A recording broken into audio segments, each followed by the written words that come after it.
ప్రేక్షకులకు నమస్కారం. ADN news TV మనదర్శి మన local channel. ADN news TV ప్రేక్షకులకు నమస్కారం. వార్తలు చదువుతుంది మీ ప్రసన్నారాం.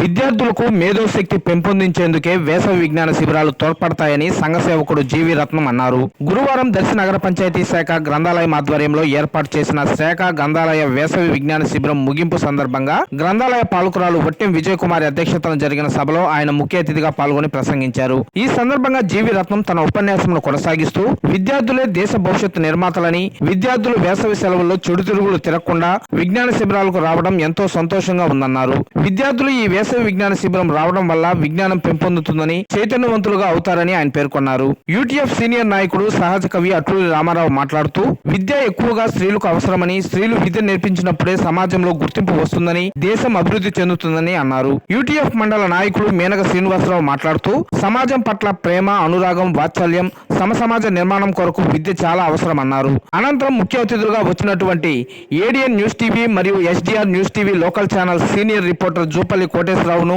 జీవి రత్నములను, అట్లూరి రామారావులను గ్రంథాలయ సంస్థ పాలకులు శాల్వా కప్పి పూలదండలు వేసి ఘనంగా సత్కరించారు. తదుపరి గంగాధర్ సంస్థ ఆధ్వర్యంలో ఏర్పాటు చేసిన వివిధ రకాల ఆటల పోటీల్లో గెలుపొందిన విజేతలకు దర్శిపట్టణం పుచ్చలమెట్టకు చెందిన అట్లూరి సుష్మా నందు చారిటబుల్ ట్రస్ట్ ఆధ్వర్యంలో బహుమతులను పంపిణీ చేశారు. సభానంతరం 6వ తరగతి చదువుతున్న బండారు అలేఖ్య చేసిన నృత్య ప్రదర్శన ఉద్యోగ ఉపాధ్యాయులను, విద్యార్థులను ఆకట్టుకున్నాయి. ఈ కార్యక్రమంలో రాజశేఖర్ రెడ్డి, ఆదిలక్ష్మి, కోటయ్య, చెంచులింగం, గోపి, భూషణం తదితరులు పాల్గొన్నారు.